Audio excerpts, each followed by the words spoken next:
হামোহামের উপসর্গে শিশুর মৃত্যু ৯০০ ছাড়ালো।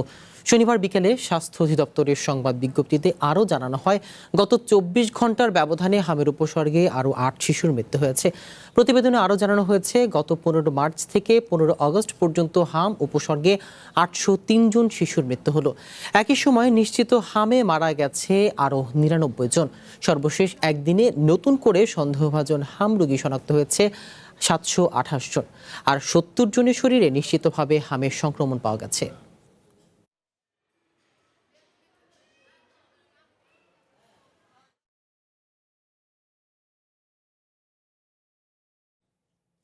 হামের আরও খবর জানাতে সিলেট থেকে আমাদের সাথে যুক্ত হচ্ছেন এম এ কাইয়ুম। আমরা সরাসরি চলে যাচ্ছি তার কাছে। কাইয়ুম, আমরা জানি দেশের বিভিন্ন স্থানে হামের প্রকোপ কিছুটা বেড়েছে, তো এই মুহূর্তে আপনার সেখানে কি চিত্র দেখছেন এবং গত কয়েকদিনে কতজন আক্রান্ত হয়ে হাসপাতালে ভর্তি হয়েছে আমাদের জানাবেন।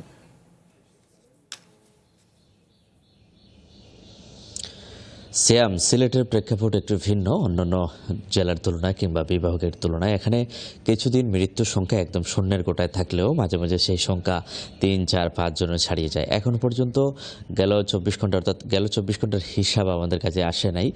৯টার পরে স্বাস্থ্য অধিদপ্তরের সিলেটের যারা দায়িত্বে আছে তারা আমাদের কাছে পাঠাবে। এর আগের যদি তথ্য আপনার মাধ্যমে দর্শকদের জানাতে চাই, তাহলে বলতে হবে সিলেট বিভাগের ১৩৫ জন এখন পর্যন্ত মারা গেছে এবং এর মধ্যে নিশ্চিতভাবে ৬ জন হামে আক্রান্ত হয়ে মারা গেছে। বাকিরা বিভিন্ন উপসর্গ নিয়ে মারা গেছে বলে স্বাস্থ্য অধিদপ্তর আমাদের জানিয়েছেন। এই ১৩৫ জনের মধ্যে ২ জন প্রাপ্তবয়স্ক, এর মধ্যে একজন হচ্ছেন মিডওয়াইফারি, যে নার্সিং সেবায় যুক্ত ছিলেন।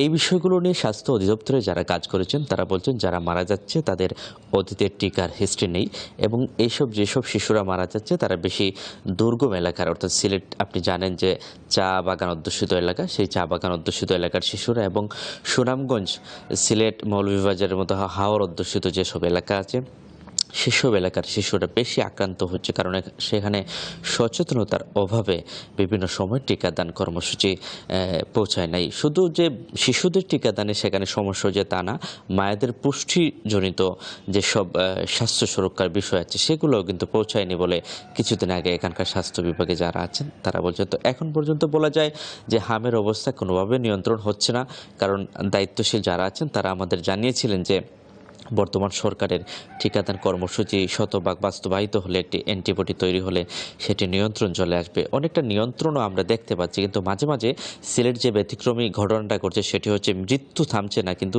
রোগীর সংখ্যা কমছে। যত রোগীর সংখ্যা কমছে কিন্তু ছোটো ছোটো ভাবে এটা কিন্তু যুক্ত হচ্ছে মৃত্যুর সংখ্যার দিকে। তো সিয়াম, এটাই ছিল সিলেটের হাম নিয়ে আমার কাছে সব শেষ। ধন্যবাদ কাইয়ুম আপনাকে।